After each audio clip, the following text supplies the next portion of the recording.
ठीक आहे. तर लास्ट लेक्चरला आपण लास्ट जे सेशन मी कंडक्ट केलं होतं तर ते युट्यूबला पण टाकलेलं माझ्या चॅनलला. त्यामध्ये मी तुम्हाला मल्टी टाइम फ्रेम अनालिसिस कसं करतात तेही दाखवलं होतं पूर्ण डिटेलमध्ये. ओके. आणि तुम्हाला तेव्हा मी मार्केटचा व्ह्यू पण दाखवला होता की मार्केट चार्ट काय दाखवतोय आपल्याला, कुठपर्यंत इथून वरती जाणार, खाली येणार, काय होऊ शकतं. ओके. त्याचं तुम्हाला एक अनालिसिस मी डिटेलमध्ये करून दिलं होतं. ओके. तर तुम्ही ते बघितलं नसणार तर तुम्ही बघू शकता. ओके. आपल्या या ग्रुपला जाऊन मोठा व्हिडिओ आहे पण तुम्हाला युजफुल असेल. मल्टी टाइम फ्रेम अनालिसिस, तुम्हाला जर टेक्निकल अनालिसिस शिकण्यामध्ये इंटरेस्ट असेल तर तुम्ही थोडा टाइम देऊन हा अनालिसिस बघू शकता. ओके. याच्यामध्ये तुम्हाला मी मल्टी टाइम फ्रेम अनालिसिस कसं करत असतात ते पण डिटेलमध्ये शिकवलेलं आहे. ओके. आणि आता आपण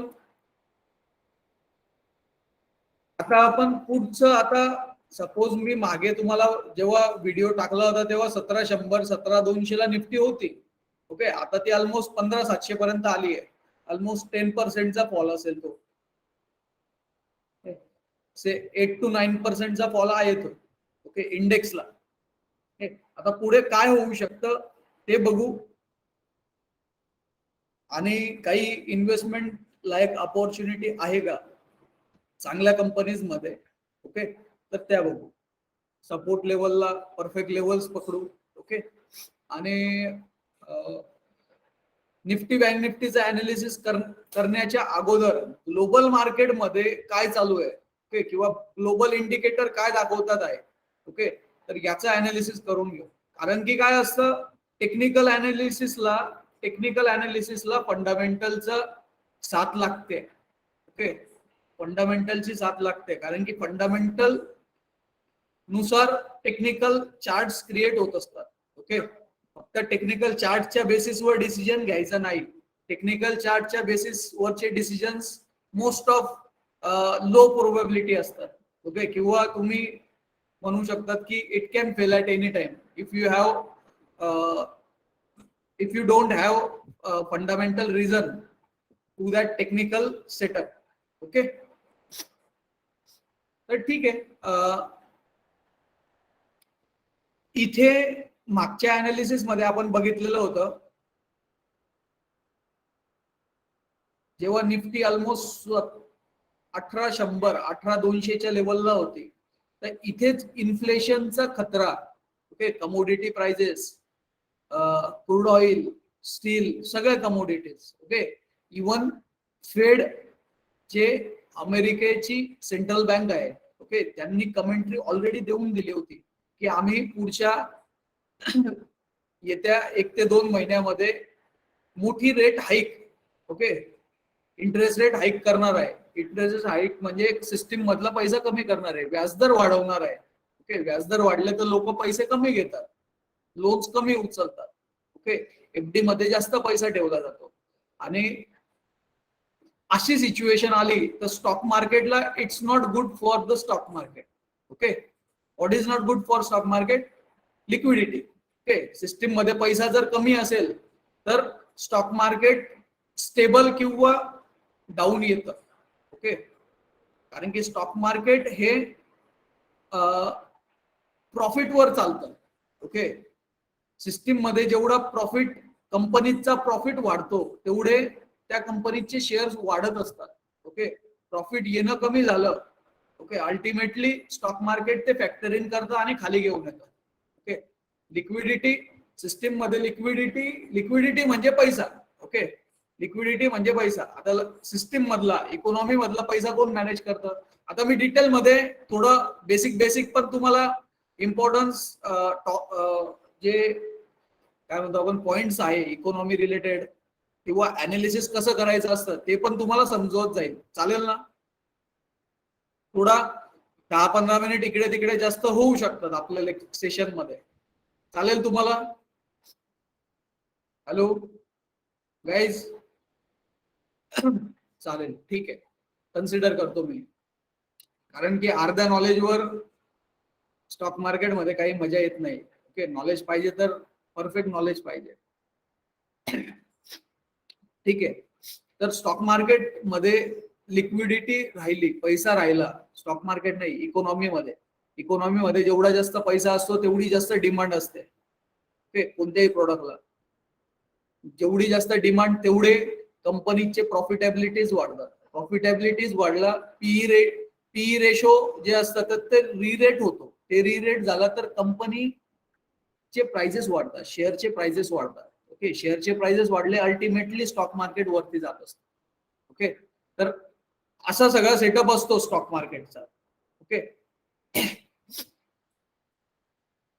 आता मागच्या 1.5 वर्षामध्ये काय झालं, 1.5 ते 2 वर्षामध्ये काय झालं, मागच्या 1.5 ते 2 वर्षात काय झालं, सेंट्रल बँक्सने एक कोविडचे सिच्युएशन, कोविडचे जे लॉकडाऊन होते ते टॅकल करण्यासाठी एवढी मोठी लिक्विडिटी टाकली होती. लक्षात घ्या, हे जे मी सांगतोय हे आपल्याला पुढच्या अनालिसिस साठी यूज होणार आहे. ओके, तुमचा व्ह्यू चेंज होईल. स्टॉक मार्केट आता सिच्युएशन जी आहे त्याच्यावर व्ह्यू चेंज होईल. ओके, त्यामुळे बेसिक्स तुम्हाला सांगून देतोय की काय ग्राउंड लेवलला काय होतं आहे. ओके, फंडामेंटल रिझन्स काय चेंज होत आहे. तर मागच्या 1.5 वर्षामध्ये ही जी रॅली आलेली आहे, कमी वेळामध्ये एवढी मोठी रॅली इंडेक्स मध्ये आणि पूर्ण ओव्हरऑल मार्केटमध्ये जे बुलरन आलंय, तर त्याला मेन रिझन लिक्विडिटी होतं. ओके, लिक्विडिटी म्हणजे पैसा, सिस्टीम मधला पैसा, इकॉनॉमी मध्ये जे पैसा टाकला होता, सर्क्युलेट केला होता कोविड सिच्युएशन टॅकल करण्यासाठी.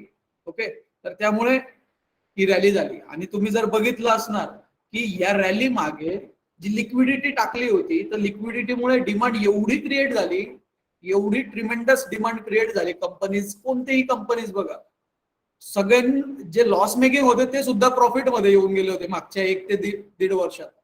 ओके, तर त्यामुळे स्टॉक मार्केट पळालं होतं. तर आता सिच्युएशन काय होते, की आता ती जी लिक्विडिटी होती ना, तर त्या लिक्विडिटीने ना एवढी जास्त डिमांड क्रिएट करून टाकली आहे ऑल ओव्हर वर्ल्ड मध्ये. ओके, इव्हन ते रशिया युक्रेन क्रायसिस नाही जरी आलं असतं, नाही जरी काही युद्ध झालं असतं रशिया युक्रेनचं, तरीही सिस्टीम मधली एवढी लिक्विडिटी इन्फ्लेशन क्रिएट करायचं काम करते.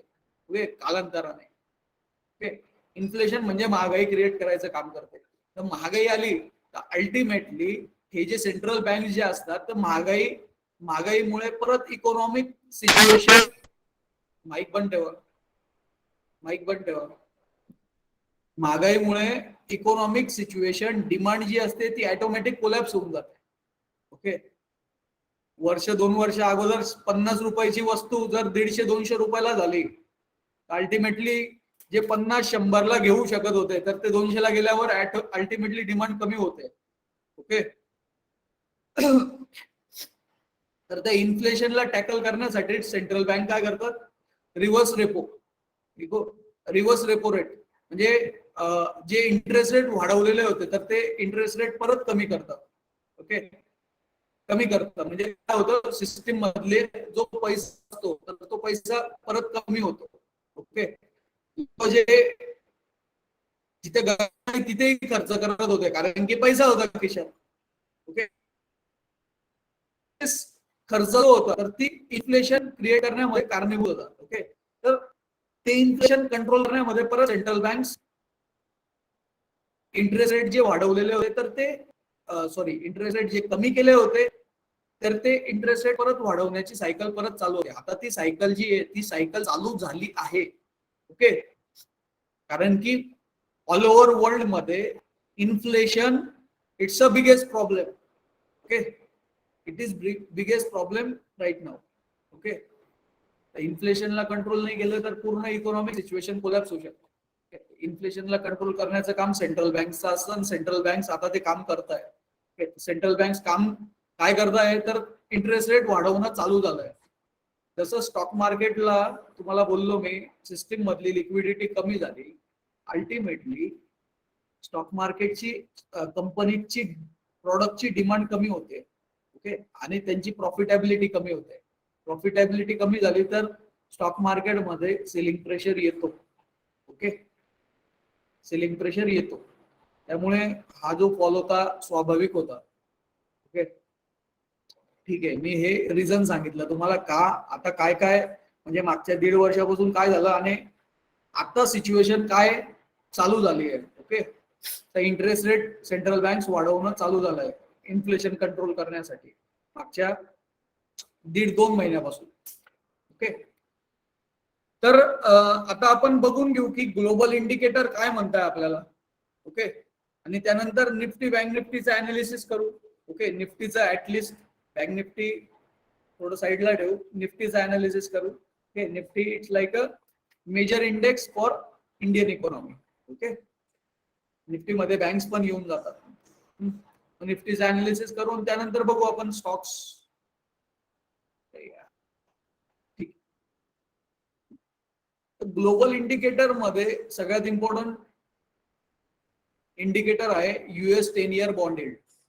तर हे काय दाखवतंय आपल्याला, आता हे 10 year bond yield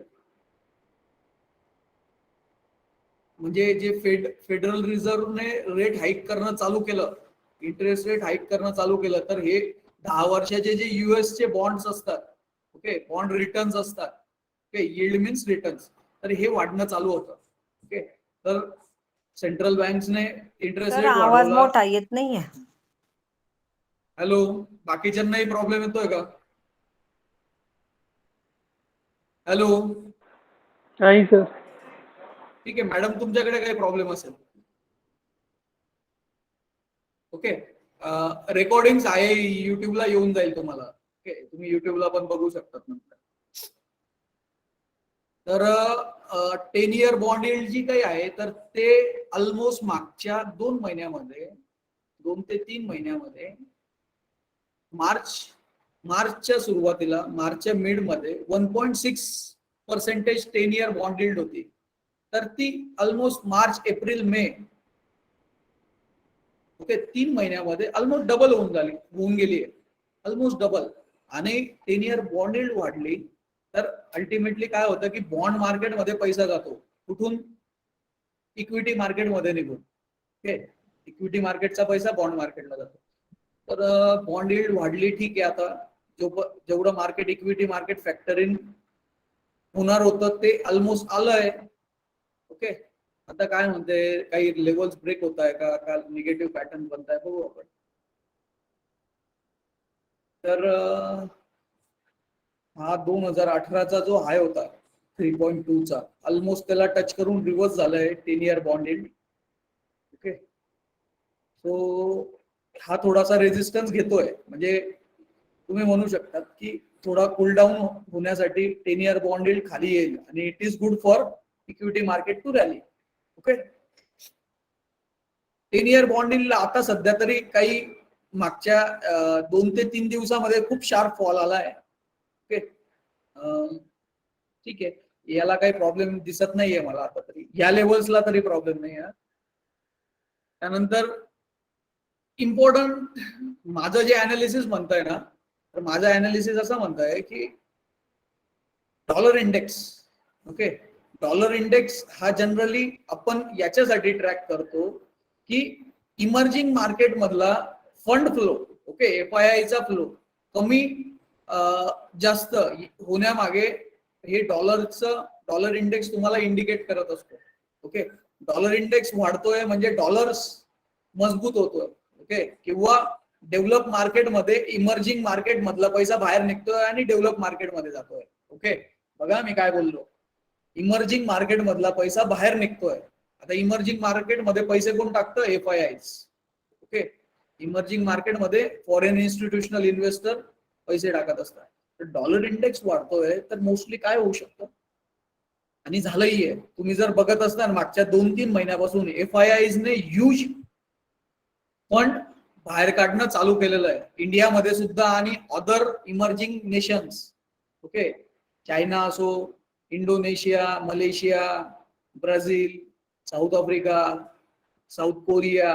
okay, South Korea it's a develop market.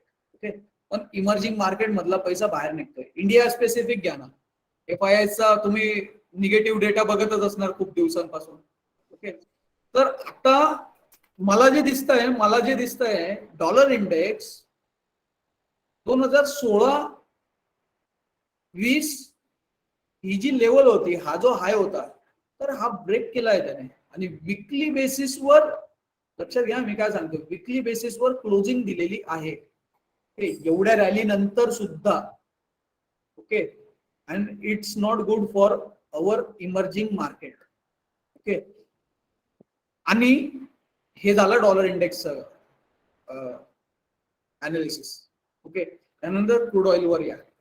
Crude oil तुम्हाला सांगतो, क्रूड ऑइल चायनामध्ये लॉकडाऊन चालू आहे, त्यामुळे China it's the biggest importer of crude oil. Okay, तरीही क्रूड ऑइल 100च्या खाली टिकलं नाही आहे.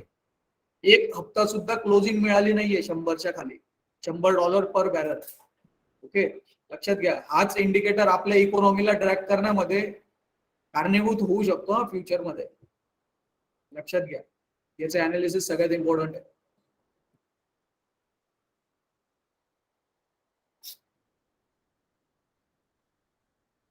तर क्रूड ऑइल तुम्हाला सांगतो, बघून घ्या, क्रूड ऑइल ऑलमोस्ट मार्च पासून चायनामध्ये लॉकडाऊन चालू आहे. खूप काय म्हणतो आपण, असं स्ट्रिक्ट लॉकडाऊन आहे चायनामध्ये. खूप जास्त डिमांड कोलॅप्स झाली आहे चायनाकडून. Okay, crude ऑइलची. तरीही क्रूड ऑइल $100च्या खाली जाण्याला रिस्ट्रिक्ट करत आहे, किंवा $100च्या खाली जात नाहीये. ओके, त्याला एक रिझन आहे, रशिया युक्रेनचं क्रायसिस. कारण की Russia almost 11 to 12% all over वर्ल्डचं क्रूड ऑइल सप्लाय स्टोर करतो. ओके, तर तो रशियावर सँक्शनमुळे ते 11 to 12%चा जो लॅग होता, तर तो बाकीचे जे कार्टल मध्ये आहे क्रूड ऑइल बनवणारे नेशन्स, तर ते प्रोव्हाइड नाही करत आहे. ओके, पहिली गोष्ट. त्यामुळे ते एक रिझन आहे क्रूड ऑइल खाली न जाण्याचं. आणि दुसरं रिझन क्रूड ऑइल खाली न जाण्याचं, की प्रोडक्शन वाढवण्यासाठी जे कॅपेक्स करायचा होता त्यांना अगोदर, मागच्या 4-5 वर्ष अगोदर, तर त्या क्रूड ऑइल नेशन्सने तो कॅपेक्सच केला नाही. म्हणजे सपोज अजून ड्रिलिंग्स, एक्सप्लोरेशन करायचंय ऑइलचं, तर त्याच्यासाठी जो खर्च करायचा होता तर तो खर्चच नाही केलेला आहे. म्हणजे जी डिमांड येते, ती डिमांड टॅकल करण्यासाठी, तो सप्लाय वाढवण्यासाठी ओपेक कडे, ओके, जे ऑइल प्रोड्युसिंग नेशन्स आहेत त्यांच्याकडे दुसरं रिझनच नाहीये. म्हणजे सप्लाय येणं, जास्त सप्लाय येईल हे आता सध्या तरी सिच्युएशन दिसत नाहीये. तर त्यामुळे क्रूड ऑइल पडत नाही. आणि क्रूड ऑइल जोपर्यंत वरती आहे तोपर्यंत इंडियन इकॉनॉमीला not good for Indian economy. Okay, कारण की we are also biggest importer of crude oil, one of the in all over world. Okay, analysis बघू आता क्रूड ऑइलचं काय म्हणताय. तर क्रूड ऑइल 97-98 लेवलला ब्रेक करत नाहीये, तर पॉसिबली क्रूड ऑइल परत $150. बघा, मी आय एम नॉट एक्झॅगरेट नाही करत आहे. ओके, जे दिसतंय ते दाखवतोय तुम्हाला. क्रूड ऑइल पॉसिबली हे प्रिव्हियस हाय जे होते $128 to $150 per barrel. Okay, $150 per barrel येत्या काही दिवसांमध्ये जर ही लेवल ब्रेक नाही झाली 97-98, तर पॉसिबली इथे येऊ शकतं. हा, आणि ग्राउंड सिच्युएशन पण तीच दिसते आहे. मला सगळ्यात ना कन्सर्न जे होतं ना ग्लोबल इंडिकेटर मध्ये ना क्रूड ऑइलचं होतं. डॉलर इंडेक्सला आपण थोडं टॅकल करून घेतलं असतं, कारण की आपलं इकॉनॉमिकल सिच्युएशन खूप स्टेबल आहे. ओके, पण हे क्रूड ऑइल जे ना हे आपल्या इकॉनॉमीला घातक आहे, हायर प्राइसेस. ओके, तर याचे लेवल्स मला समोर $150 दिसत आहे. आणि $150 गेलं तर रिटेल पब्लिक किती बाय करून घेणार करून. ओके, ऍट दी एंड FIIचा फ्लो जो आहे तर तो एक्स्ट्रा आला तर अजून खालचे लेवल्स दिसू शकतात. ओके, तर ठीक आहे, क्रूड ऑइल थोडं कन्सर्निंग आहे आपल्याला सध्या, त्यामुळे याच्यावर वॉच ठेवावं लागेल आपल्याला. त्यानंतर आता सगळ्यात important point, American market. Okay, आता ट्रेडरसाठी इम्पॉर्टंट, हे थोडं इन्व्हेस्टर साठी मी जे बिगर ग्लोबल इंडिकेटर जे आहे त्याचं अनालिसिस केलं. आता जे शॉर्ट टर्म ट्रेडर किंवा इंटरडे ट्रेडर आहे त्यांच्यासाठी अनालिसिस. ओके, तर सगळ्यात पहिलं अनालिसिस आहे अमेरिकन मार्केट, अमेरिकन इंडेक्स, डाऊ जोन्स. ओके, तर इथे बघा डाऊ जोन्स ही जी सपोर्ट लाईन होती, ओके, सपोर्ट लाईन जी होती, इथे सपोर्ट घेतला, इथून रिव्हर्स झाला होता, इथे खाली आला, इथे सपोर्ट घेतला, रिव्हर्स झाला होता, इथे सपोर्ट घेतला, क्लोजिंग नव्हती दिली, खाली गेला, आपण क्लोजिंग वरती जाऊन दिलेली आहे, त्यामुळे we can take it as a support. Okay, इथून रॅली दिली होती. आता तुम्ही बघू शकता या लेवलला डाऊ जोन्स, लक्षात घ्या, Dow Jones morning star pattern बनवतोय, बुलिश पॅटर्न.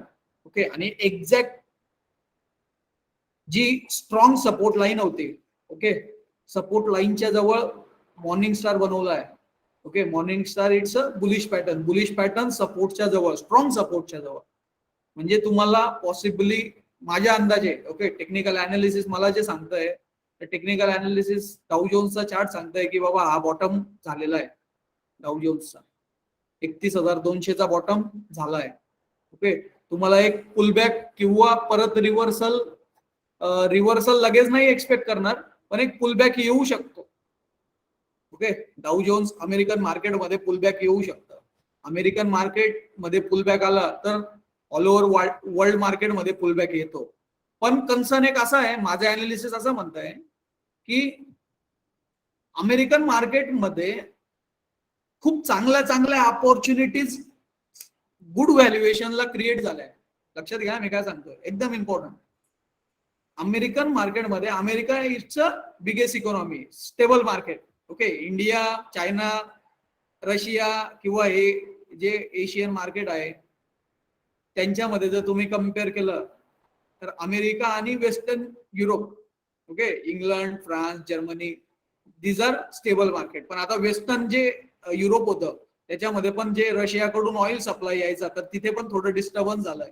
पण अमेरिकेला काही प्रॉब्लेम नाही आहे. तर अमेरिकेला माझ्या अंदाजे हा बॉटम झालाय त्यांचा, लक्षात घ्या.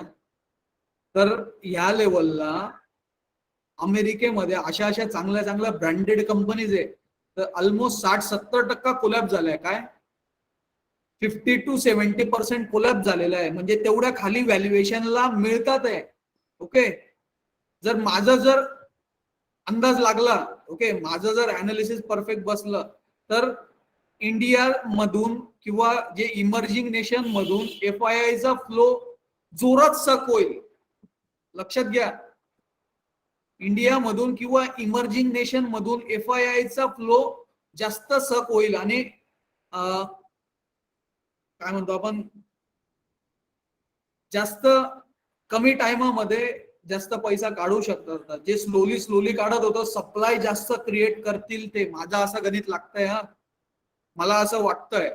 ओके, कारण की त्यांना अमेरिकेत मधल्या ज्या चांगल्या कंपनीज आहेत त्यांच्यामध्ये इन्व्हेस्टमेंट करायचं आहे आणि त्यांच्याकडे जर फंड नसेल अवेलेबल तर इमर्जिंग नेशन मधला फंड ते काढू शकतात. ओके, आणि त्याचं एक काय म्हणतात त्याला कन्फर्मेशन आहे ना, हा डॉलर इंडेक्स देतोय. तुम्हाला बोललो ना आता, डॉलर इंडेक्स वरती गेला तर इमर्जिंग मार्केट मधला पैसा बाहेर निघतो. तर मोस्ट प्रोबेबली आपलं मार्केट बॉटम आउट नाही झालेलं आहे, हे मला फंडामेंटली दिसतंय. ओके, फंडामेंटली मला हे दिसतं आहे. हे झालं fundamental reason. Okay, global indicator बघितले आपण, ग्लोबल इंडिकेटर बघितले, अमेरिकेचं मार्केट बघितलं. ओके, अमेरिके मार्केटमध्ये काय होऊ शकतं हे दाखवलं. आणि आता येऊ आपण आपल्या निफ्टीच्या अनालिसिसवर. ओके, तर निफ्टीचा विकली चार्ट जर तुम्ही बघितला, विकली चार्ट किंवा डेली चार्ट जर तुम्ही बघितला तर या रेंज मध्ये फिरत होतं मार्केट. ओके, ऑलमोस्ट 6 महिन्यापासून, 6 ते 7 महिन्यापासून या रेंज मध्ये फिरतंय, दिसतं नाही.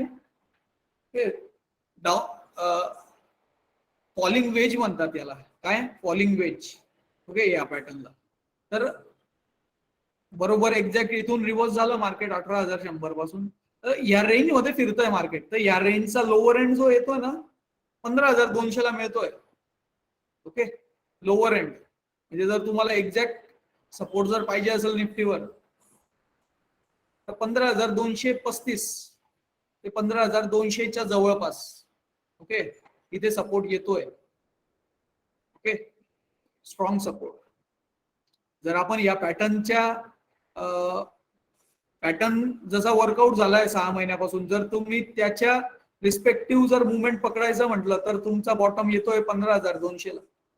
ओके, पण मी तुम्हाला रिझन सांगितलं आता की काय FII चा फ्लो जोरात शार्प सक होऊ शकतो इमर्जिंग नेशन मधून, तर हे टार्गेट माझ्या अंदाजे मिळून जाईल तुम्हाला. ओके, याच्या अगोदर टेक्निकल चार्टवर जर तुम्ही सपोर्ट जर मला विचारले, हा एक सपोर्ट मिळतोय तर तो आहे 15,700 वर. ओके, आणि त्यानंतर एक सपोर्ट अजून मिळतोय या लेवलला, ऑलमोस्ट मागच्या वर्षाचा सपोर्ट आहे. तर तो ऑलमोस्ट 15,500 वर येतोय. ओके, 15,700 15,500. ओके, आणि त्यानंतर तुमचा मेजर सपोर्ट 15,200. तर माझ्या अंदाजे, ओके, माझ्या अंदाजे तुम्हाला जर 15,200 जर जवळ काही बुलिश पॅटर्न बनलं, ओके, लक्षात घ्या, बुलिश पॅटर्न बनायला पाहिजे रिव्हर्सल साठी. ओके, बुलिश पॅटर्न जर मिळालं तर तुम्ही लॉंग पोझिशन क्रिएट करा या टार्गेटसाठी. ऍज अ इन्व्हेस्टर तुमच्यासाठी सुद्धा सल्ला आहे. जर 15,200च्या जवळ जाऊन तुम्हाला जर बुलिश पॅटर्न मिळत असेल, असं माझं अनालिसिस म्हणत आहे, 15,200 जसं डाऊ जोन्सने इथे मॉर्निंग स्टार बनवलाय bullish pattern, okay, important support लेवलला, तर निफ्टीने जर तुम्हाला 15,200च्या जवळ जर काही बुलिश पॅटर्न बनवलं तर आपण, आणि विकली टाइम फ्रेमला चेक करा. ओके, विकली टाइम फ्रेम मध्ये तुम्हाला क्लोजिंग मिळायला पाहिजे बुलिश पॅटर्नची. ओके, तर आपण स्ट्रेट अवे इन्व्हेस्टमेंटला पण इम्पॉर्टन्स देऊ. ओके, इन्व्हेस्टमेंट ला सुद्धा इम्पॉर्टन्स देऊ, कारण की आपले टार्गेट त्या केसमध्ये परत ह्या पॅटर्न नुसार परत 18,000 पर्यंत येऊ शकतात. 17,700 येत्या 1-2 महिन्यात, 3 महिन्यात. ओके, जर इथे बुलिश पॅटर्न मिळाला तर, आणि जर बुलिश पॅटर्न नाही मिळाला तर घाई गडबड करू नका इन्व्हेस्टमेंट साठी. ओके, लक्षात घ्या, हे अनालिसिस मोस्टली इम्पॉर्टंट असतं. हे जे चार्ट अनालिसिस, फंडामेंटल अनालिसिसच्या बेसिसवर डिसिजन कधीही कामात येतं. स्टॉक मार्केटमध्ये ब्लाइंडली करायचं नाही. अनालिसिस करणं किंवा अनालिसिस स्वतःला येणं खूप इम्पॉर्टंट आहे. नॉलेज स्वतःकडे असणं खूप इम्पॉर्टंट असतं. ओके, नॉलेज नसेल तर नॉलेज कुठून घ्यायचं, ओके, ते बघून घ्या. ते नॉलेज तुमच्याकडे असू द्या, खूप इम्पॉर्टंट असतं. स्टॉक मार्केटमध्ये नॉलेज असेल, बघा 15,000 17,700 17,200 ला जर तुम्ही एक्झिट केलं असतं तुमचे इन्व्हेस्टमेंट जे प्रॉफिट वाले होते, तर इथे तुम्ही ऍटलिस्ट कॅशला तरी राहिले असते, कॅश घेऊन होल्ड ठेवला असता. बरोबर, लक्षात असू द्या. ओके, आणि हे झालं निफ्टीचं अनालिसिस. कळालं ना, निफ्टी अनालिसिस कळालं. काय होऊ शकतं, 15,200च्या जवळ एक स्ट्रॉंग सपोर्ट आहे. ओके, या पॅटर्नचा 6 महिन्याचा जो फॉलिंग वेज पॅटर्न आहे त्याचा सपोर्ट 15,200 जवळ आहे. 15,200 जवळ आहे. ओके, इथे मॉर्निंग स्टार किंवा बुलिश कॅन्डलस्टिक पॅटर्न येऊ द्या. मग इन्व्हेस्टर तुम्हाला जर मिळालं तर आपण चांगल्या कंपनीज, ऑलमोस्ट 30 ते 40% किंवा 25%च्या ज्या फॉल झालेल्या आहेत, चांगल्या कंपनीचा, चांगले ब्रँड्स ज्यांचे, आता बघा, आता अजून एक तुम्हाला हिंट देतो की पुढे कोणत्या कंपनीत चालू शकतात. ओके, लक्षात घ्या. हॅलो हॅलो, त्याचा आवाज काय येईना बघू रे. हॅलो, बाकीच्यांना आवाज येतोय? नाही, तू ह्याच्यात हॅलो, आवाज येतोय सर? Google Meet वर. किशोर सर, तुमच्याकडे प्रॉब्लेम आहे. माझंच लावलं mute. ओके, किशोर सर, तुमच्याकडे प्रॉब्लेम आहे. आवाज येतोय सर? ओके,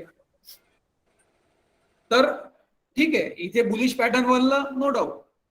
ओके, पण आता इन्व्हेस्टमेंट कुठे करायचं आता सोपं नाही राहिलं. आता तुम्हाला जसं मार्केट मागच्या 1 वर्षात किंवा मागच्या 2 महिन्यात सगळंच मार्केट, किंवा ऑलमोस्ट 50-70% स्टॉक्स वरती जात होते, रिव्हर्स पटकन वरती जायचे, पण तसं येणार नाही आता. मला माझं अनालिसिस असं म्हणतंय का, कारण की सिस्टीम मधली लिक्विडिटी जर सक झाली तर ती एवढ्या लवकर परत सिस्टीम मध्ये येत नाही. सेंट्रल बँक लगेच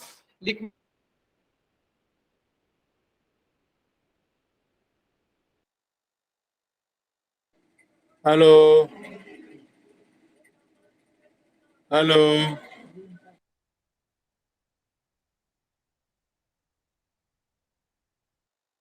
इन्व्हेस्ट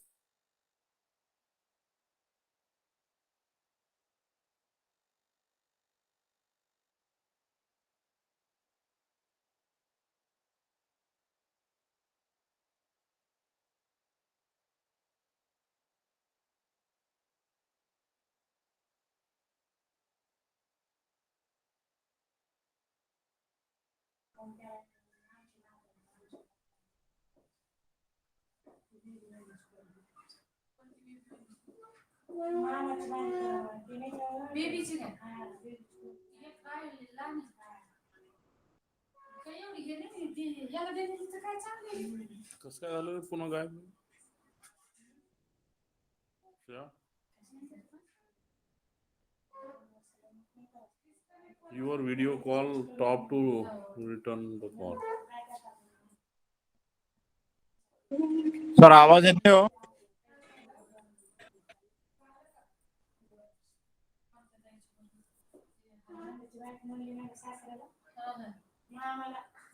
ती नंदेची ऍक्ट्रेस म्हणली का, आणि हिचे लग्न नाही करायची म्हणली का ही?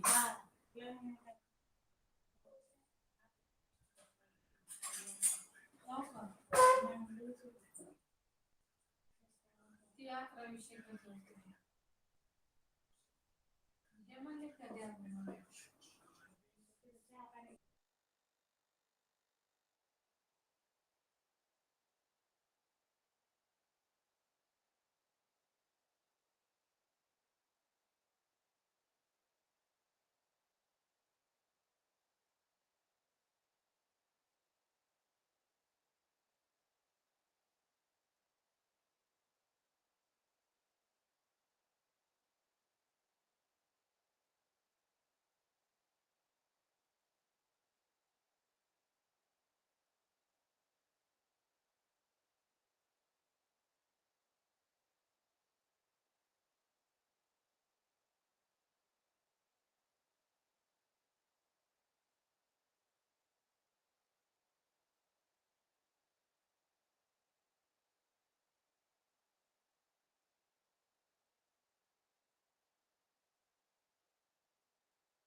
सॉरी इंटरनेट इश्यू होता.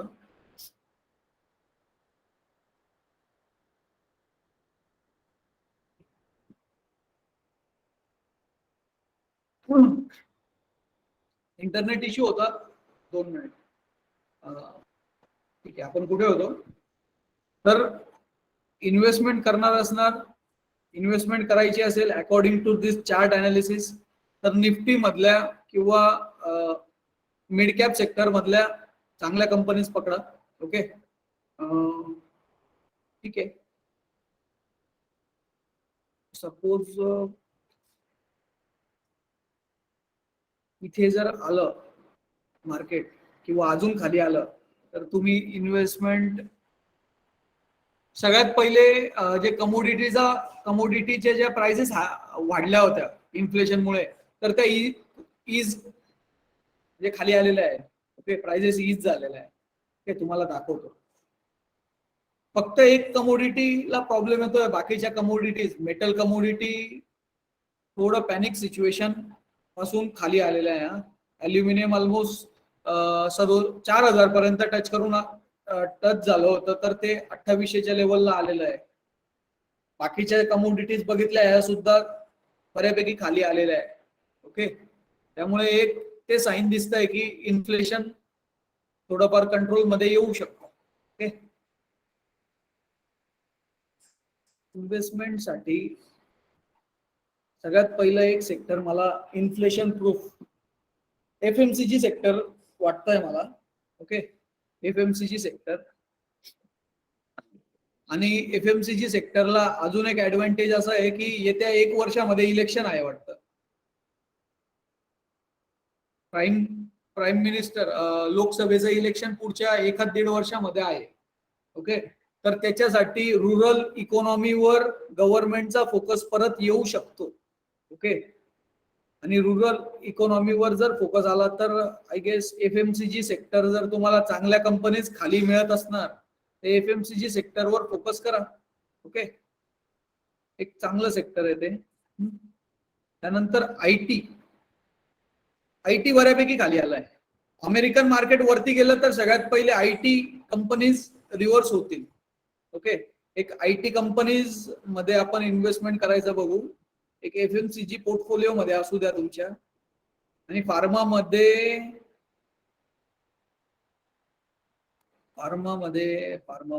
फार्माचं पण अनालिसिस करू. फार्मामध्ये जे मार्केट लीडर आहे ना त्यांनाच बघू आपण. ओके, जर खाली मिळत असतील तर जे चांगले ब्रँड आहे 30-35% जर खाली मिळत असेल टॉप पासून जास्त तर त्याला आपण पकडू इन्व्हेस्टमेंटसाठी.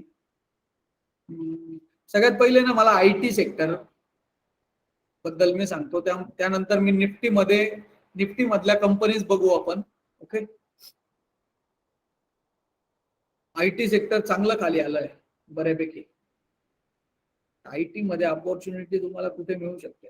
पण IT मध्ये ना तुम्हाला एक सांगून देतो, IT मध्ये ज्या स्पीड मध्ये रॅली आली होती तर त्या स्पीड मध्ये रॅली पुढे जाऊन नाही येऊ शकत.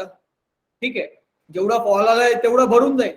ओके, पण त्याच्यावरती अजून तुम्ही एक्सपेक्ट करणार that kind of fast recovery it will not going to happen. Okay, above this prices. Okay, तर एक इन्फोसिस IT सेक्टर मध्ये इन्फोसिस तुम्हाला लेवल जर सांगायचं म्हटलं तर 1470. ओके, इम्पॉर्टंट लेवल आहे. 50% रिट्रेसमेंट जर काढलं आपण या रॅलीचं इन्फोसिसचं तर 50% रिट्रेसमेंट लेवल लिहून घ्या वाटलं तर. इन्फोसिसची स्ट्रॉंग लेवल जर तुम्ही मला विचारलं 50% येणार का नाही मला नाही माहित. ओके, पण 1235 पर्यंत जर इन्फोसिस मिळाला, ओके, 1200 ते 1300च्या रेंज मध्ये इन्फोसिस पोर्टफोलिओ मध्ये ऍड करा. ओके, आणि शॉर्ट टर्म साठी जर तुम्ही लेवल विचारली की स्ट्रॉंग सपोर्ट कोणता आहे इन्फोसिस साठी, तर इन्फोसिस साठी स्ट्रॉंग सपोर्ट आहे 1470 1475. ओके,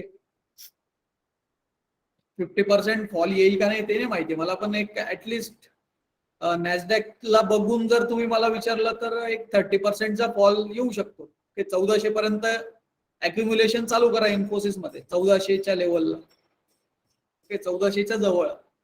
एक इन्फोसिस चांगला आहे कारण की इन्फोसिस 20 to 25% आरामात इयर ऑन इयर प्रॉफिटेबिलिटी वाढते त्याची.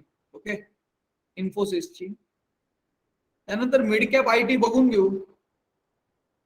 चांगल्या व्हॅल्युएशनला मिळत आहे. LTI it's a good company. Brand L&T brand. Okay, Larsen and Toubro brand आहे. ओके, तर या लेवलला बघा, लेवल लिहून घ्या वाटलंच तर. LTI माझ्या अंदाजे तुम्हाला 3600-3700च्या लेवलला जर मिळालं LTI इन्व्हेस्टमेंट करायला चालू करा. 3600 ते 3700च्या लेवलच्या जवळ अक्युम्युलेशन LTI करा. इट्स अ गुड कंपनी आणि त्यांचा धंदा जो आहे 20-25% CAGR ने वाढेल. ओके, पुढच्या 4, 5, 6 वर्ष, 10 वर्ष. Okay, LTI. त्यानंतर एक पर्सिस्टंट चांगली कंपनी आहे एटी मध्ये, पण पर्सिस्टंटचे व्हॅल्युएशन थोडे घाबरवतात मला. ओके, इव्हन तुम्ही जर बघितलं पर्सिस्टंटला एक पॅटर्न बनलाय डबल टॉप.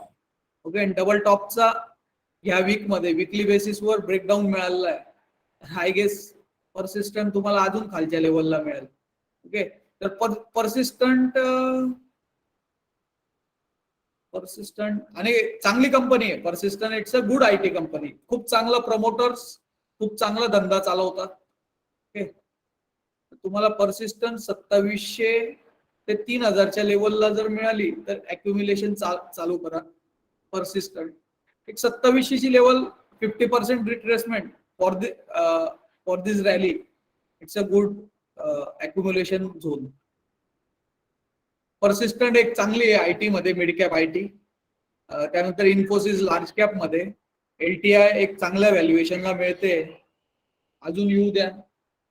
3600 3700 ची लेवल तुम्हाला दिली आहे. LTI good company. ओके, त्यानंतर Tata Elxsi EV. Okay, electric vehicle मध्ये हा खूप स्ट्रॉंग प्ले आहे. तर टाटा इलेक्सी तुम्हाला जर आता या लेवलला स्ट्रॉंग लेवलला आला होता. ओके, सपोर्ट लेवल स्ट्रॉंग होती, इथून फिरलाय तो ऑलमोस्ट 6300. तर परत तिथे आला, अक्युम्युलेशन करा. टाटा इलेक्सी 23% फिरला, बापरे. परत जर तुम्हाला या लेवलला मिळाला 6200 ते 300, टाटा इलेक्सी बाय करा. Okay, good company. ओके, म्हणजे धंदा पुढे 2, 5, 10 वर्ष काही प्रॉब्लेम येणार नाही टाटा इलेक्सीला IT कंपनीज मध्ये. त्यानंतर माझी फेवरेट जर IT कंपनी विचारली,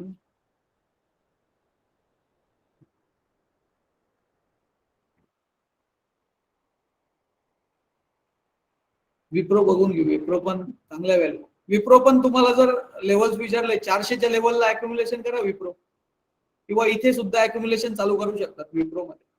464 ते 400च्या रेंज मध्ये अक्युम्युलेशन करा Wipro. Top IT tech Mahindra पण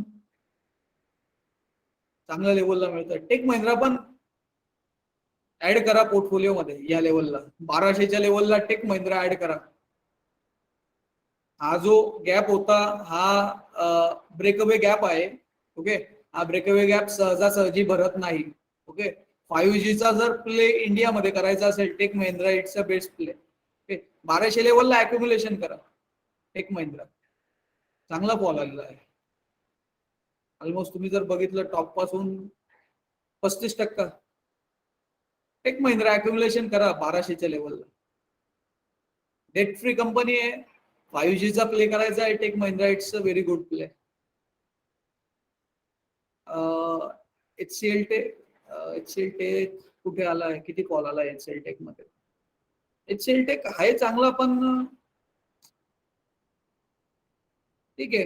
IT नॅसडॅक जर रिव्हर्स झाला तर IT सगळ्याच कंपनीज पळतील, पण लेवल्स बघून घ्या कोणत्या लेवल्सला या अक्युम्युलेशन करायला चांगलं आहे.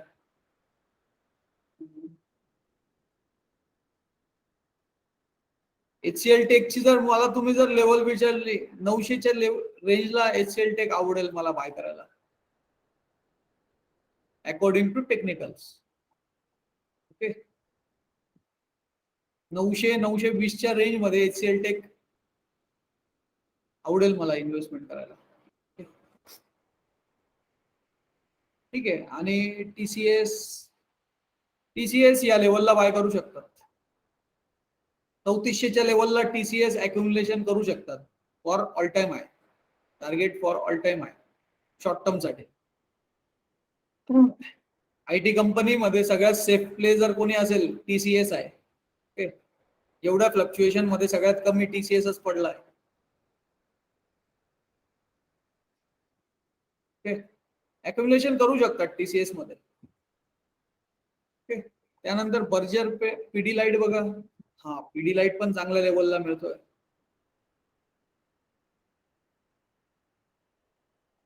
पीडी लाईट पण अक्युम्युलेशन करू शकता ना तुम्ही, किंवा जर पीडी लाईटची परफेक्ट लेवल जर तुम्ही मला विचारली,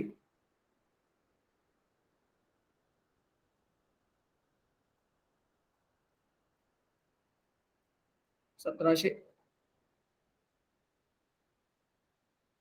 1700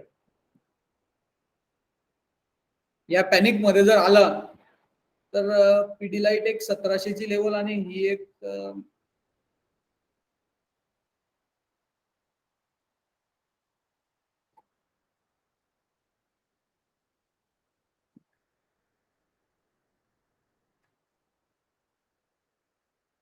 $2000 लेवलला पीडी लाईट अक्युम्युलेशन करू शकता तर तुम्ही. ब्रँडेड कंपनीज पकडा, तुम्हाला मी बोललोय त्याच कंपनीज रिव्हर्स होतील आणि तुम्हाला लॉंग टर्मला रिटर्न देतील. एक पीडी लाईट चांगली आहे 2000 लेवलला. 2000 जर इन केस ब्रेक झाला तर तुम्हाला 1700 पर्यंत अपॉर्च्युनिटी येऊ शकते, पण माझ्या अंदाजे नाही ब्रेक होणार 2000. ओके. एशियन पेंट एक, इथे पण एशियन पेंट किंवा जर एशियन पेंट पॅनिक मध्ये जर क्रूड ऑइल वाढलं, पण एशियन पेंटचा असं आहे क्रूड ऑइल जर वर गेलं ना तर एशियन पेंट थोडा म्हणजे लेगार्ड, ओके लेगार्ड म्हणजे एवढे जास्त रिटर्न्स नाही देत. पण जर एशियन पेंट तुम्हाला 2800च्या रेंजला मिळाला, बाय करा एशियन पेंट. ओके, लेवल्स लिहून घ्या. सिमेंट कंपनीज पण तुमच्या पोर्टफोलिओ मध्ये ऍड करा, काही नाही, काही प्रॉब्लेम नाही येणार त्यांना. यांच्याकडे ना कार्टल म्हणून काम करतात. सिमेंट कंपनीज इंडियामध्ये कार्टल म्हणून काम करतात. काय कार्टल? कार्टल म्हणजे काय की त्या सेक्टरमध्ये हे जे टॉपचे प्लेयर्स आहे हेच म्हणजे डिमांड सप्लायचा गेम करत असतात. ओके, सिमेंट कमोडिटी प्लेयर आहे, पण सिमेंट मध्ये ना हे कार्टल म्हणून काम करताना तर प्राइसिंग पॉवर कधीही त्यांच्याकडे ठेवतात, कस्टमरकडे किंवा कन्झ्युमरकडे जाऊ देत नाही. ओके, कन्झ्युमरची डिमांड जरी कमी झाली तरी हे प्राइसिंग पॉवर प्राइसेस कमी नाही करत. किंवा सपोज 100 रुपयाचं सिमेंटची गोणी 200 रुपये झाली, आता 200 ची 400 झाली ती ऑलमोस्ट. ओके, 350-400च्या भावामध्ये एक सिमेंटची गोणी अल्ट्राटेकची मिळते 360च्या रेंज मध्ये. तर ती जर प्राइसेस कमी झाले तरी ते सपोज 240 चे 360 गेले ना, 20-30 रुपयेच खाली फ्लक्च्युएट होते, कमी नाही होणार. लॉंग टर्म साठी सिमेंट कंपनी जर तुम्हाला 50% फॉलला मिळाले, अल्ट्राटेक असो, दालमिया भारत असो, ओके, तर यांना अक्युम्युलेशन करा.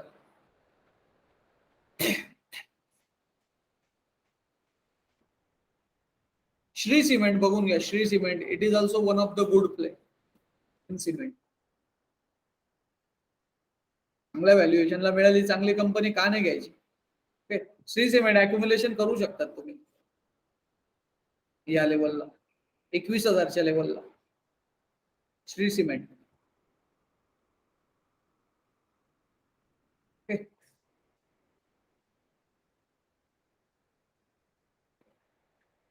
2100च्या लेवलला इवन ऍज अ ट्रेडर तुम्ही सुद्धा बघा 2100च्या लेवलला, 21,000च्या लेवलला तुम्ही सपोर्ट आहे. As a short term trade तुम्ही घेऊ शकता ना श्री सिमेंट मध्ये. तुमचा स्टॉप लॉस 1000 पॉईंटच्या खाली लावून द्या. ओके, 20,000 पर्यंत स्टॉप लॉस असेल तुमचा. 21,000 22,000च्या रेंजला पकडा. तुमचे टार्गेट 26,000 पर्यंत बसू शकतात. 26 ते 27,000. ओके, त्यानंतर एफएमसीजी सेक्टर मी बोललो ना, तर एक ज्युबिलंट फूड जो आहे ना, काहीतरी कॉर्पोरेट गव्हर्नन्स नाही झालं, कॉर्पोरेट गव्हर्नन्स नाही, पण त्या सीईओ ने रेजिग्नेशन केलं ना, त्यामुळे काहीतरी पॅनिक सिच्युएशन त्या कंपनीमध्ये क्रिएट झाली होती. पण कसं असतं, सीईओ ने रेजिग्नेशन दिलं म्हणजे कंपनी बंद नाही पडत.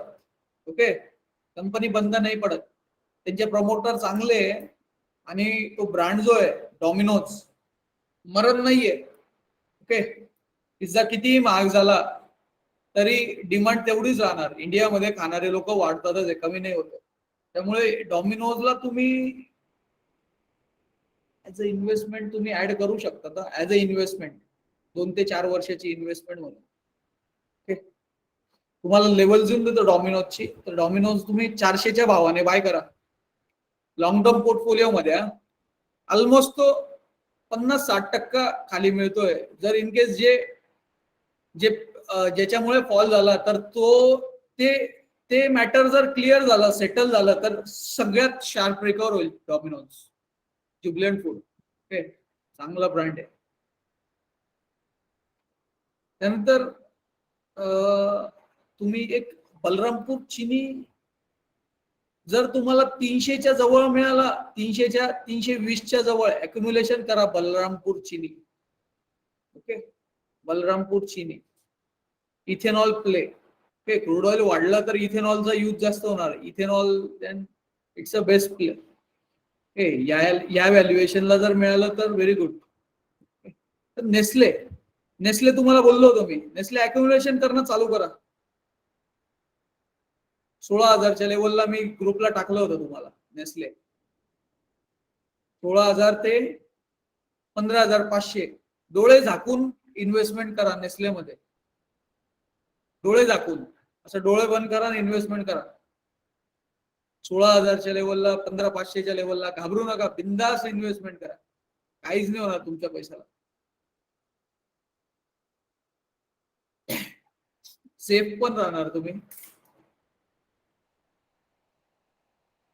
त्यानंतर मला FMCG मध्ये नेस्ले एक चांगला आहे. याच्यामध्ये टाटा टी ऍड होतोय. टाटा टीचा धंदा ऍड होतोय टाटा कन्झ्युमर मध्ये. टाटा कन्झ्युमर जर तुम्हाला परत या लेवलला मिळाला 650च्या किंवा 611, 620च्या लेवलला जर मिळाला टाटा कन्झ्युमर, ऍड करा पोर्टफोलिओ मध्ये. It is also good brand. Okay, FMCG मध्ये.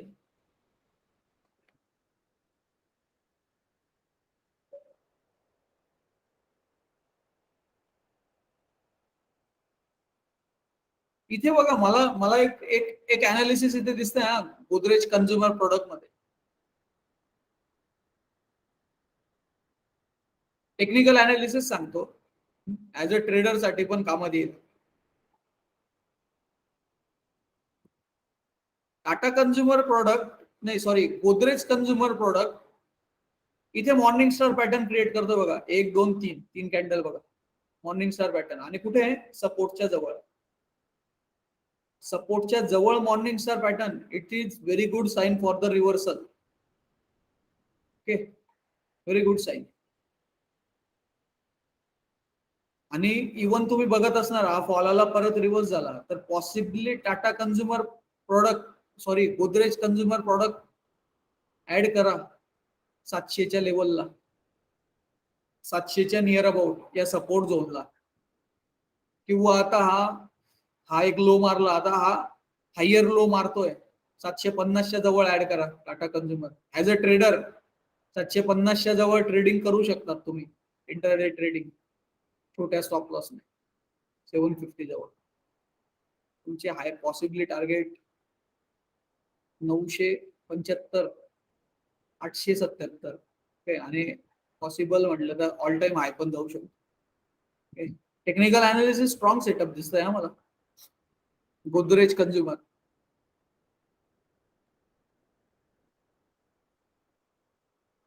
त्यानंतर अजून एक आयशर मोटर, एक स्ट्रॉंग स्टॉक दिसतोय मला. आयशर मोटर दाखवतो तुम्हाला.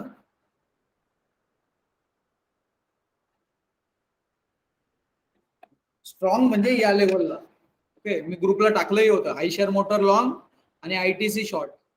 ओके, तर आयशर मोटर बघून घ्या चार्ट. या रेंज मध्ये ऑलमोस्ट 2 वर्षापासून फिरतोय. ओके, या रेंज मध्ये ऑलमोस्ट कुठे येतो? 2300 येतो, 3000 जातो ऑलमोस्ट. ओके, 2300 येतो, 3000 जातो. तर तुम्ही 2300च्या रेंज मध्ये, 2350च्या रेंज मध्ये बाय करू शकता. इव्हन तुम्ही जर डेली चार्ट जर बघितला, डेली चार्ट वर हे बघा, ऍज अ ट्रेडर बघा, morning star pattern important support झोनला मॉर्निंग स्टार. हे तुम्हाला हा आयशर मोटर 2700 पर्यंतचे टार्गेट देऊ शकतो. 2300 2400च्या रेंज जवळ बाय करा.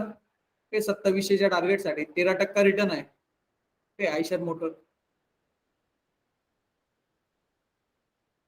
तुमचा जर स्टॉप लॉस जर तुम्ही मला मागितला तर 2300चा स्टॉप लॉस असेल, 2400 जवळ बाय करा, 2350 ते 2400 बाय करा. या पॅटर्नच्या खाली स्टॉप लॉस हे टार्गेट असेल तुमचं. Eicher motor, Tata Motors, Tata motor यार मला नाही वाटत आहे मला, कारण की त्यांच्याकडे एवढं कर्ज आहे आणि ग्लोबल सिच्युएशनवर एवढी डिपेंडंट आहे ती कंपनी.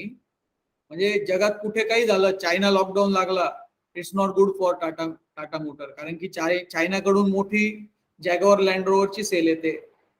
रशिया युक्रेन वॉरमुळे वेस्टर्न इकॉनॉमीज रिसेशन मध्ये चालू आहे, त्यामुळे तिथे डिमांड येणार नाही यांच्या गाड्यांना. मेजर आणि त्यांचा ऑलमोस्ट 90% रेव्हेन्यू जॅगवार लँड रोवरचा आहे, 80%. ओके, त्यामुळे इंडियामध्ये किती चांगली केली या कंपनीने नाही वाटत. ठीक आहे, ओके. एक बजाज फायनान्सची लेवल देऊन देतो तुम्हाला. बजाज फायनान्स पण मस्त खाली आलाय. बजाज फायनान्स जर तुम्हाला 40% लिहून घ्या, लेवल लिहून घ्या. बजाज फायनान्स 4750, 4750च्या रेंजला जर मिळाला बाईंगला, इन्व्हेस्ट करू. ओके, 4750 बजाज फिन्सर्व.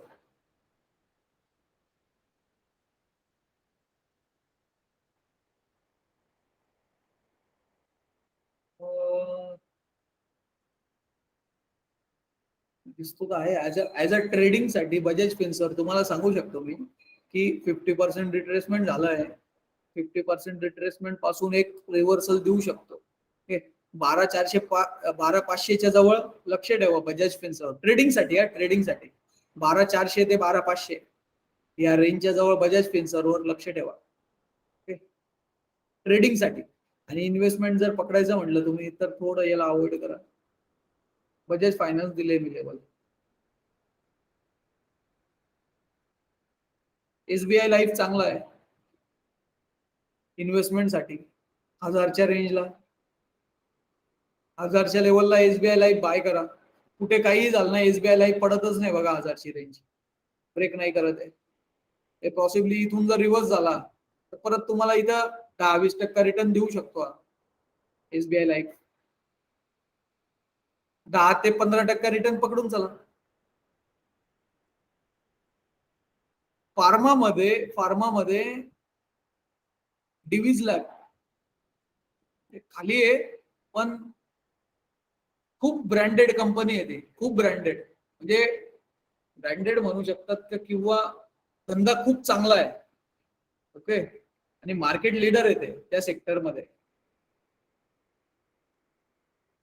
त्याच्यावर फोकस ठेवा बजाज डिव्हिज लॅबवर.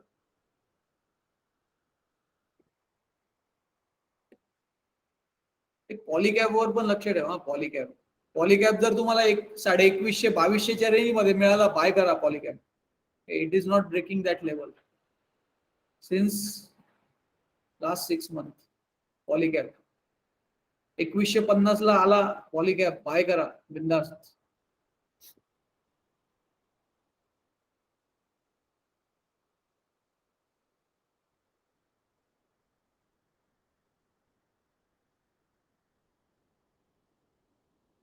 हा, डिव्हिज लॅब. तर डिव्हिज लॅब तुम्हाला परत 3800च्या रेंज मध्ये जर मिळाला, डिव्हिज लॅब बाय करा. तुमचा जर व्ह्यू 2 ते 3 वर्षाचा जर असेल, डिव्हिज लॅबला 7900च्या लेवलला बाय करून सोडून द्या 1 ते 2 वर्षाच्या व्ह्यू साठी. तुम्हाला परत ऑल टाइम हाय पण मिळाला, जर 3900ला जर मिळाला आणि ऑल टाइम हाय 40% रिटर्न होतात. ओके, मिळून जातील तुम्हाला. व्हेरी गुड ब्रँड, चांगली कंपनी आहे. कॉर्पोरेट गव्हर्नन्स खूप टॉप लेवलचं आहे आणि ज्या धंद्यात काम करता मार्केट लीडर आहे. ओके, आणि कॅपेक्स पण केला आहे 3000 करोडचा काहीतरी. तर तो कॅपेक्सचा म्हणजे कॅपेक्सचे आकडे नंबर जे येत्या 1-2 क्वार्टर पासून चालू होतील यामध्ये. तर डिव्हिज लॅबला सोडू नका तुम्ही. कुठं काहीही झालं ना जगामध्ये, डिव्हिज लॅबला सोडू नका. कारण की ते नंबर जर आले स्ट्रॉंग, जे कॅपेक्स केलं होतं मागच्या 2 वर्षामध्ये, तर ते कॅपेक्सचे प्रॉफिट येणं चालू होणार आहे डिव्हिज लॅबला. तर 3900च्या लेवल जवळ बाय करणं चालू करा डिव्हिज लॅब. बिंदास करा, घाबरू नका डिव्हिज लॅबला. It's a long term story.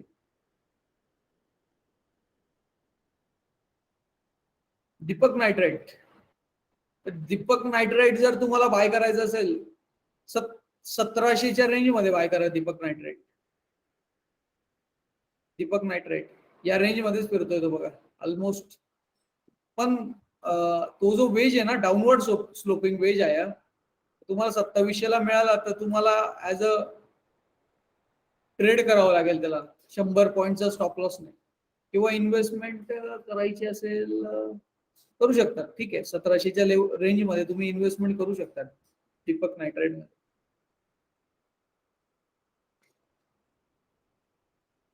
ठीक आहे, तर या कंपनीज मला दिसत आहे चांगल्या. ओके, IT, FMCG आणि फार्मा मधले काही काउंटर सांगितले. तुम्हाला आता काही कंपनीज विचारायचे आहे का की त्या कोणत्या लेवलला बाय करणं चांगले असतील तर विचारू शकता. ठीक आहे, विचारा.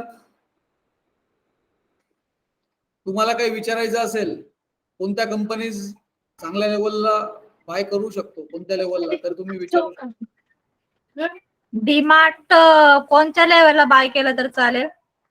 डीमार्ट पहिले तर मी सांगतो, वाव मस्त खाली आलाय. 55% तुटला. डीमार्ट तुम्ही ना 2700 27. अच्छा,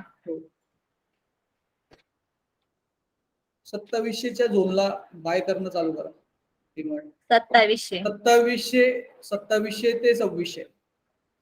ओके. ओके, इथे येऊ शकतो डीमार्ट येऊ शकतो, येऊन जाईल. अच्छा, 2750 पर्यंत डिमांड येऊन जाईल. इथे ऍव्हरेज करायचं तुमचं असेल तर, नाहीतर नवी एंट्री करायची असेल इथे बाय करा डिमांड. अच्छा, अजून बस. बाकीचे तर SBI घेता येईल का? SBI ची लेवल सांगा ना. एसबीआयला ना सध्या हात नका लावू, कारण की इलेक्शन येणार आहे. PSU बँकला हात नका लावू. इलेक्शन येणार आहे, इलेक्शन साठी यांच्या थ्रू फंडिंग खूप जाते असं मला माझं अनालिसिस म्हणतो. एसबीआयला अवॉइड करा. परवा आपण त्याला इंट्राडे साठी करू शकतो का? क्वार्टर इंट्राडे करू शकता का तुम्ही? 440च्या लेवलला बाय करू शकता. तुमचा स्टॉप लॉस 430 लागेल. बर. पण मार्केट जर पडलं तर तो ती लेवल ब्रेक करून टाकेल, सपोर्ट लेवल. ओके. मला तर ट्रिपल टॉप दिसतोय. Frankly speaking, triple top it's a reversal pattern. Okay, triple top म्हणजे माझ्या अंदाजे ब्रेक करून टाकेल. 440ला शॉर्ट करा तुम्ही, मी तर म्हणतो बाय करायच्या ऐवजी, जर मार्केट पडलं तर. ओके.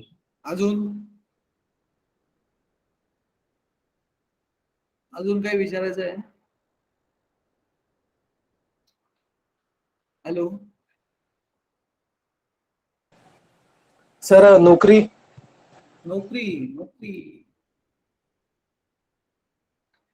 आहे ना, नोकरी त्या याच्यामुळे अडकलाय. एक तर ते ऍक्सिस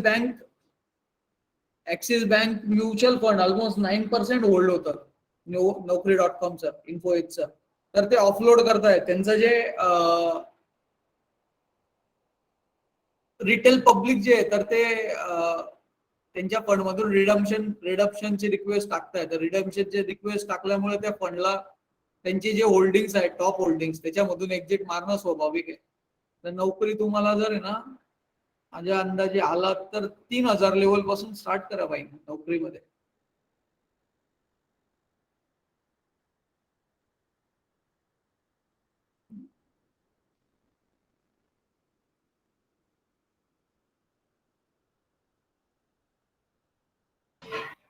हो, 3000च्या रेंजला बाय करा.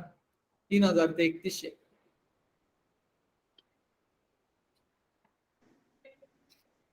हॅलो. ओके, हा बोला.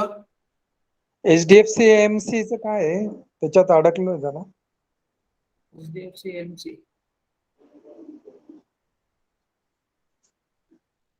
ब्रेकडाऊन झालाय तो. किती लेवलला अडकलाय तुम्ही? 3000च्या. अरे बापरे. 1300-1400 लेवलला ऍव्हरेज करा सर. पण चालेल का ऍव्हरेज केलं तर? मग चालेल ना, का नाही. ब्रँडेड कंपनी, चालेल. घाबरू नका. 1400च्या नाही. रेंजला ऍव्हरेज करा. हो चालेल सर. डुबणार थोडी हो सर कंपनी. नाही ना. HDFC ब्रँड आहे ना. अच्छा. म्युच्युअल फंड मध्ये सगळ्यात चांगला ब्रँड हाच आहे, HDFC AMC. अच्छा. Okay okay. टॉपचा ब्रँड आहे. काही नाही अच्छा. होणार. पण चांगल्या व्हॅल्युएशनला मिळालं तर अति उत्तम राहतं. ओके. हा ना. 1400ची लेवल लिहून घ्या, 1400 ते 1350. हो सर. अजून कोणाला काही विचारायचं आहे? ठीक आहे देन, आपण थांबू मग इथे. ओके. ओके. आणि ही रेकॉर्डिंग तुम्हाला YouTube